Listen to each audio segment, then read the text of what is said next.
বর্তমান প্রধানমন্ত্রী জনাব তারেক রহমান সাহেব অতি সম্প্রতি ঢাকা বিশ্ববিদ্যালয়ে একটি অনুষ্ঠানে বক্তব্য দিয়ে এসেছেন।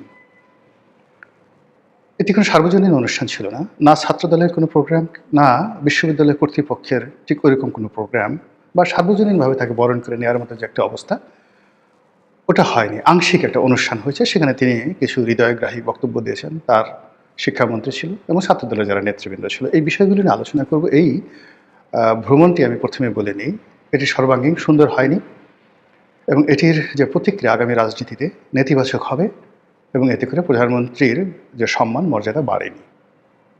কেন বাড়েনি সে বিষয়গুলো আলোচনা করব। তার আগে ঢাকা বিশ্ববিদ্যালয়ের প্রেক্ষাপট বলে নেই। এই বিশ্ববিদ্যালয়ে কখনোই আইয়ুব খান ঢুকতে পারেনি। মোহাম্মদ আলী জিন্নাহ এই বিশ্ববিদ্যালয়ে ঢুকে অপমানিত হয়েছেন, লাঞ্ছিত হয়েছেন এবং এই বিশ্ববিদ্যালয়ে তার একটা বক্তব্যকে কেন্দ্র করে 52 ভাষা আন্দোলন, এই বিশ্ববিদ্যালয়ে কেন্দ্র করে সেই 52 ভাষা আন্দোলনের পর এই যে রাজনীতির অবস্থা অস্থিতিশীল হলো, ওটা আর পাকিস্তান পুরো জমানাতে নিয়ন্ত্রণ করা যায়নি। ওই বিশ্ববিদ্যালয়ের ক্যাম্পাসের খুব কাছাকাছি গভর্নর হাউস, কিন্তু গভর্নর কখনো টিএসসি ধারে কাছে আসতে পারেনি। না মুনায়েম খান, না আজম খান, কেউ পারেননি। ইয়াহিয়া খান, টেক্কা খান, আইয়ুব খান কেউ পারেননি। ওই বিশ্ববিদ্যালয় চত্বর, যে চত্বর থেকে বঙ্গবন্ধুর সৃষ্টি হয়েছে, সেই বঙ্গবন্ধু সেই বিশ্ববিদ্যালয়ে প্রধানমন্ত্রী হিসেবে, রাষ্ট্রপতি হিসেবে যেতে পারেননি। প্রোগ্রাম ছিল 15ই আগস্ট তারিখে তাকে ঢাকা বিশ্ববিদ্যালয়ে বরণ করে নেবে। তিনি ছিলেন সেদিন পৃথিবীর সবচেয়ে হ্যাপিয়েস্ট ম্যান। যে বিশ্ববিদ্যালয়ের শিক্ষকরা তাকে গালাগাল করত, যদিও তিনি ওই বিশ্ববিদ্যালয় থেকে আইনি ডিগ্রি নিয়েছিলেন, ওই বিশ্ববিদ্যালয়ের ছাত্র, বিশ্ববিদ্যালয়ের আন্দোলনের অগ্রদূত ছিল, কিন্তু বিশ্ববিদ্যালয়ের যারা জ্ঞানী গুণী পণ্ডিত ছিলেন তারা বলতেন যে এ লেখাপড়া জানে না, অশিক্ষিত, মূর্খ। প্রকাশ সেই সমস্ত কথা প্রফেসর আহমেদ শরীফ থেকে শুরু করে অন্যান্য যারা আছেন তারা বলতেন। এটি তার আতে ঘা লাগতো। ফলে তিনি ওই বিশ্ববিদ্যালয়ে সম্মানিত হতে চাচ্ছিলেন এবং সেই ডেট 1975 সনের 15ই আগস্ট ছিল, কিন্তু তিনি সেটা আর ধারণ করতে পারেন নাই। তো যেটা বলছিলাম যে এর ফলে কি হলো, যে জিয়াউর রহমান সাহেব আসবেন। জিয়াউর রহমান সাহেব ওই বিশ্ববিদ্যালয়ে যাওয়ার চেষ্টা করলেন, গেলেন এবং অপমানিত হয়েছেন, ভীষণভাবে অপমানিত হয়েছেন। এরপরে ছাত্রদল হলো, ছাত্রদলের হাতে অস্ত্র আসলো। এরপরে সেই হিজবুল বাহার নামক একটা জাহাজে করে সেই মেধাবী ছাত্রদেরকে নিয়ে তিনি নৌবিহারে গেলেন এবং এই যে বিশ্ববিদ্যালয়ে ছাত্রদলের অভিষেক নিয়ে পরবর্তীতে যা কিছু আছে, ওটা বিএনপিকে এখনও সেই যে নিরু অভি এদেরকে রিক্রুট করা, তারপরে সে হিজবুল বাহার বা এরকম একটা যে হজের জন্য তৈরি করা একটা বিলাসবহুল জাহাজ ছিল, সেই জাহাজ বা রাষ্ট্রীয় জাহাজ, সেই জাহাজে করে রাষ্ট্রপতি ঢাকা বিশ্ববিদ্যালয়ের ছাত্র নেতাদেরকে নিয়ে ঘুরছেন। এটা এখনও পর্যন্ত বিএনপির যে গ্লোরিয়াস টাইম, সেই গ্লোরিয়াস টাইমের মধ্যে নেতিবাচক আছে। এরশাদের জামানত এরশাদ প্রাণান্ত চেষ্টা করেছেন ওই বিশ্ববিদ্যালয়ে যাওয়ার জন্য, কিন্তু তার সৌভাগ্য হয়নি। পরবর্তীতে 91 থেকে যে দল ক্ষমতা আসছে সেই দল বিশ্ববিদ্যালয় নিয়ন্ত্রণ করেছে, কিন্তু কোনো প্রধানমন্ত্রীকে ওই বিশ্ববিদ্যালয়ের চত্বর আপন করে নেয়নি। শান্তিপূর্ণভাবে সেই প্রধানমন্ত্রী সেখানে যাবেন এরকম পরিস্থিতি তৈরি হয়নি। কিন্তু এইবার যেটা হলো, সেখানে একটা বিরূপ পরিস্থিতিতে প্রধানমন্ত্রী গেলেন। সেখানে ডাকসু, নির্বাচিত ডাকসু, সে ডাকসু হয়তো আমন্ত্রণ পায়নি অথবা আমন্ত্রণ পাওয়ার পর তারা আসেনি। এটি এই নির্বাচনের মানে এই অনুষ্ঠানের সবচেয়ে একটা বড়, যাকে বলা হয় কালো দিক। যদি দেশের নির্বাচিত প্রধানমন্ত্রী দেশের সর্বোচ্চ বিদ্যাপীঠের নির্বাচিত নেতৃবৃন্দ তাদেরকে হজম করতে না পারেন, তাদেরকে নিরাপদ মনে করতে না পারেন, তাদেরকে পাশে বসিয়ে কথা বলতে তিনি স্বাচ্ছন্দ্য বোধ না করেন, তাহলে এটা কিসের গণতন্ত্র? যে মামদানি, জোহরান মামদানি, নিউ ইয়র্কের মেয়র, অকথ্য ভাষায় ট্রাম্পকে গালাগালি করল। আবার সময়ের প্রয়োজনে হোয়াইট হাউসে ট্রাম্প এবং মামদানি হাতে হাত ধরে তারা বসলো, কথা বলল। এটাই কালচার। এখন যারা ডাকসুতে আছেন অনেকের ব্যাপারে অনেক আপত্তি আছে, অনেকের ব্যাপারে অনেক ট্রল আছে, কিন্তু এ কথা সত্য যে ঢাকা বিশ্ববিদ্যালয়ের একটা, যাকে বলা হয় নির্বাচন, ঢাকা বিশ্ববিদ্যালয়ের ইতিহাসের সবচাইতে আলোড়ন সৃষ্টিকারী একটি নির্বাচন। সেই নির্বাচনে যারা বিজয়ী হলেন তারা প্রধানমন্ত্রী অনুষ্ঠানে নেই। ২ নম্বর হলো যে আগে যারা ডাকসুতে খুব জনপ্রিয় ছিলেন, যেমন আখতারুজ্জামান ছিলেন, মাহমুদুর রহমান মান্না ছিলেন, এমনকি ভিপি নুরুল হক নুরু ছিলেন, তারা তো এখন সরকারি দলে আছে। সবাইকে নিয়ে যদি প্রধানমন্ত্রী অনুষ্ঠানটি করতেন, এটি একটা ইতিহাস তৈরি হতো। কিন্তু সেটি না করে তিনি যেভাবে একটি খণ্ডিত অনুষ্ঠান করলেন, এটি আগামীতে তার জন্য, তার দলের জন্য, ছাত্র দলের জন্য একটা ভালো ফলাফল বয়ে আনবে না।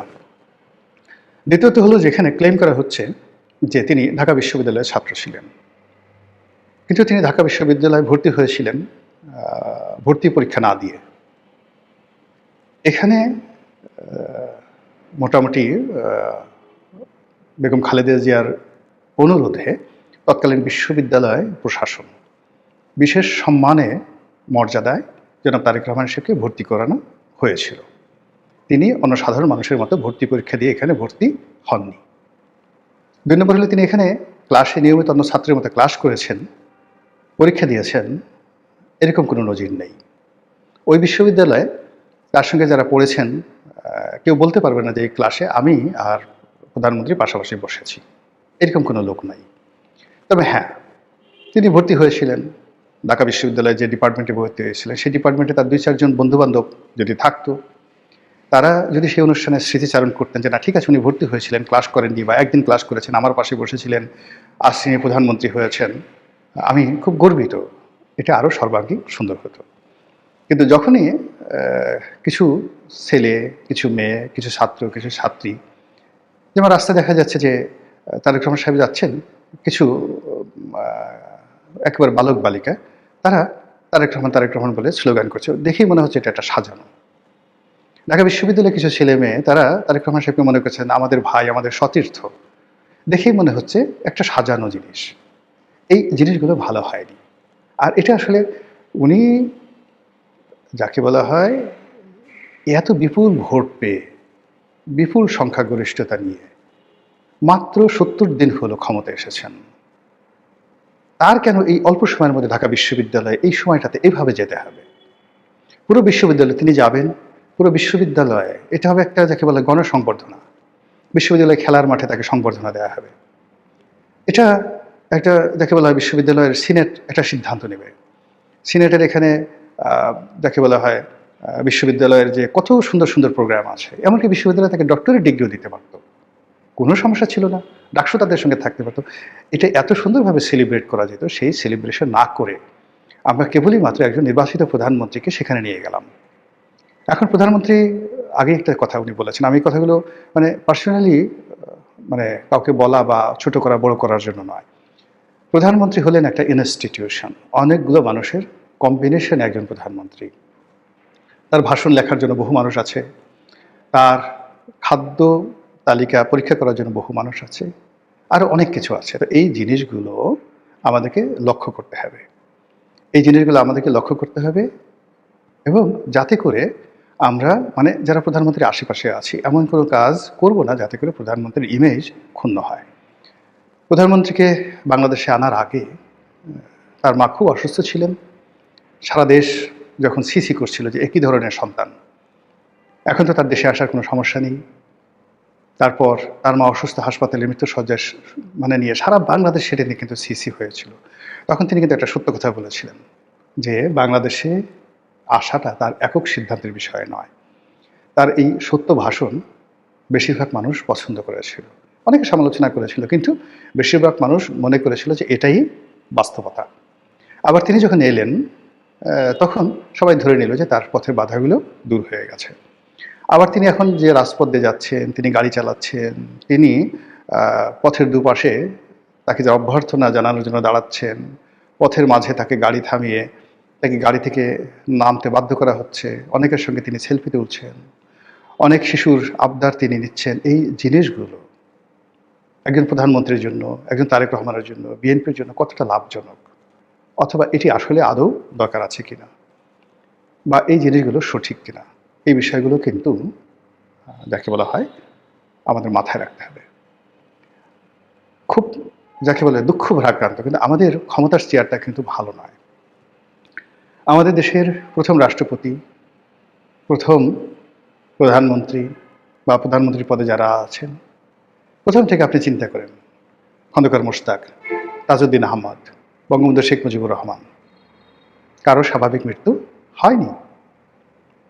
এরপরে রাষ্ট্রপতি হিসেবে জিয়াউর রহমান, এরশাদ, কারো স্বাভাবিক মৃত্যু হয়নি। প্রধানমন্ত্রী হিসেবে বেগম খালেদা জিয়া এবং শেখ হাসিনা, কারোর ক্ষমতা পরবর্তী জীবন স্বাভাবিক যায়নি। এত কষ্ট, এত অপমান, এত লাঞ্ছনা, এত গঞ্জনা এই প্রধানমন্ত্রীদেরকে এখন মানে খালেদা জিয়াকে শেষ পর্যন্ত তাকে ভোগ করতে হয়েছে, আর শেখ হাসিনাকে এখন করতে হচ্ছে। কাজী মাত্র 70 দিনের প্রধানমন্ত্রী, তার জীবন যে একেবারে সম্রাট আকবরের মতো হবে, তার জীবন যে আওরঙ্গজেবের মতো হবে, এটা সম্ভব। তার জন্য নবরত্ন লাগবে, জ্ঞানী গুণী লোক লাগবে, প্রধানমন্ত্রীকে বারণ করার মতো গার্ডস আলা লোক লাগবে, যে ইউ ক্যানট ডু ইট, আপনি কাজ করতে পারেন না। জাস্ট আপনি ধরেন বেগম জিয়া, বেগম জিয়ার কয়েকজন লোক ছিলেন, যেমন সাইফুর রহমান সাহেব ছিলেন, আমি ব্যক্তিগতভাবে সাইফুর রহমানের একটা কথা বলবো। আর একটা হলো কামাল সিদ্দিকী সাহেব ছিলেন। তো কামাল সিদ্দিকী সাহেব তার চিফ সেক্রেটারি ছিলেন। গাড়িতে বেগম খালেদা জিয়া যখন যেতেন, তার পাশে কেউ বসতেন, বেগম জিয়ার অত্যন্ত প্রিয়জন। তিনি একদিন প্রকাশ্যে বললেন যে, ম্যাডাম আপনাকে একটা কথা বলি, আপনি রাষ্ট্রের প্রধানমন্ত্রী, কামাল সিদ্দিকী এখনো জীবিত আছেন, আপনি পাশে যাকে বসিয়ে নিয়ে যাতায়াত করেন, এটা দেখতে ভালো লাগে না, লোকজন মন্দ বলে। এরপর থেকে সেই লোকটিকে আর তার গাড়িতে উঠতে দেওয়া হয়নি। এই কারণে বেগম জিয়া এত বড় হয়েছেন। সাইফুর রহমানের কথা বলি, সাইফুর রহমানের আন্ডারে একটা প্রতিমন্ত্রী ছিল, অনেক দিন হয়ে গেছে, সাইফুর রহমান জানেও না। একদিন লিফট দিয়ে নামতেছে, নামার পরে সেই ভদ্রলোক, শাহাবুল হোসেন বোধহয় নাম, সে তাকে সালাম দিল, সাইফুর রহমান সাহেবকে সালাম দিল। দেওয়ার পর সে বললো যে, স্যার, বলে তুমি কে? বলে আমি তো এমপি, অমুক এলাকার এমপি। ও ভালো ভালো ভালো, তা কী করতেছে এখন? বলে, স্যার আমাকে তো মন্ত্রী বানানো হয়েছে। তো বলে, আরও ভালো আরও ভালো, তো কোন মন্ত্রণালয়ে আসো? তো বলে, স্যার আমি আপনার মন্ত্রণালয়ে আছি। তখন সে বলে, খালেদা জিয়ার যে কী হয়েছে আল্লাহই জানে। এই ছিলেন সাইফুর রহমান। এখন বলেন তো, এই যে সাইফুর রহমান যে সত্য কথা বলতেন, বেগম জিয়ার কাছে কি তার গুরুত্ব কম ছিল? তারেক রহমান সাহেবকে তো তিনি প্রকাশ্য ওই সময়টাতে অনেক কথা বলেছেন যে, যাও তুমি আর তোমার মাই চালাও এই রাষ্ট্র, আমাদের দরকার নেই, আমাদের বাদ দাও। কিন্তু সাইফুর রহমান কি বাদ গেছেন? তিনি তার আপন যোগ্যতা বলে, কর্তৃত্ব বলে তিনি সেখানে ছিলেন। একইভাবে ব্যারিস্টার আব্দুল সালাম তালুকদার, বলেন তো কয়জনকে তালাক মানে মানে দাবিদারি করেছেন? তো সেই দিক থেকে বিএনপিতে, আওয়ামী লীগে বহু লোক ছিল যারা প্রধানমন্ত্রীকে মুখের উপর কথা বলতেন। দেখেন এই যে এখন জাহাঙ্গীর কবির নানক, অনেকে নানক সাহেবের বিরুদ্ধে নেতিবাচক কথা বলতে পারে। আপনি মানে মানে আমি নিজের সাক্ষী। এই যে দিন 2000 মানে কি বলবো, প্রথম কোটা বিরোধী আন্দোলন হলো, এটা সেই 2012 সনের দিকে শাহবাগ ব্লক করে রাখলো জাহাঙ্গীর কবির নানক। আমরা তখন মিটিংয়ে ছিলাম প্রধানমন্ত্রীর সঙ্গে, শেখ হাসিনার সঙ্গে। তিনি সেখানে ঢুকলেন, রেগে মেগে অস্থির, গিয়ে তিনি সরাসরি বললেন যে, আপা এইভাবে চলতে পারে না, পুরো শাহবাগ বন্ধ হয়ে রয়েছে, এই ঘটনা এই ঘটনা। তো শেখ হাসিনা তাকিয়ে রইলেন, কি হয়েছে? তো বলে যে, এরকমভাবে কোটা বিরোধী আন্দোলন হচ্ছে 2012 সালে। তো উনি একই কথা বলেন যে, এই রাজাকারের বাচ্চা কাচ্চারা এগুলো করতেছে, বাদ দাও, করুক, দেখি কি করতে পারে। তখন আমি বললাম, ইমাম সাহেব বসা, আমি বললাম যে, আপা ওরা যে দাবি করতেছে সেই দাবি ন্যায্য। উনি একটু স্টপ হয়ে গেলেন, বলে কেমন ন্যায্য? তখন আমি তাকে বুঝালাম। বলে, তাই নাকি?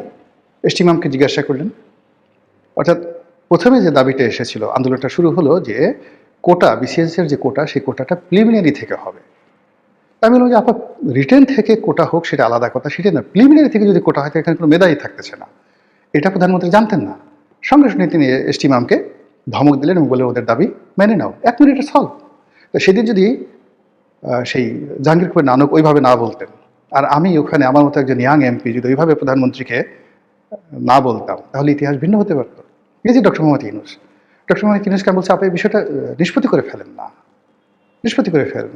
তো উনি অনেকটা ঠান্ডা হয়ে গেলেন, কেউ আমাকে সমর্থন করলো না। অন্তত 20 জন সেই প্রধানমন্ত্রীর রুমে আওয়ামী লীগের যারা লোকজন ছিল, তিনি সেখানে ডক্টর মোহাম্মদ ইউনূসকে বেইমানের বাচ্চা ঠাচ্চা সব ইত্যাদি বলে ফেললেন। যদি একজন লোক সেদিন জাস্ট ডিপ্লোম্যাটিক হতেন, তাকে বুঝাতেন, তাহলে আজকের ইতিহাস রচিত হতো না, ভিন্ন একটা ইতিহাস। আজ বাংলাদেশ আমেরিকার খপ্পরে পড়েছে, আজ বাংলাদেশ আমেরিকার যে শৃঙ্খলের মধ্যে পড়ে গেছে, এই পরিস্থিতি সেদিন তৈরি হতো না। কাজেই আমি মনে করি যে তারেক রহমান সাহেবের একটা মাত্র ৭০ দিন, আমরা তাকে নিয়ে যে কাজগুলো করছি, যারা সমালোচনা করছি খুব বেশি সমালোচনা করছি, যারা ভয় দেখাচ্ছি বেশি ভয় দেখাচ্ছি, যারা খুব আদর করছি তাকে মহামান্য বানানোর চেষ্টা করছি। তিনি আসলে তারেক রহমান। তার বয়স ৬০-৬২ বছর, তার একটা নির্দিষ্ট লেখাপড়া আছে, তার একটা নির্দিষ্ট সফলতা আছে।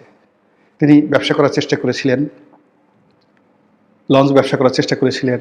তার বন্ধু গিয়াসউদ্দিন আল মামুনকে নিয়ে তিনি ওয়ান কম্পোজিট দেওয়ার চেষ্টা করেছিলেন, ডান্ডি ডাইং দেওয়ার চেষ্টা করেছিলেন। তার মামার সাথে তার ব্যবসা ছিল সেই যে মার্শাল ডিস্টিলারিজ।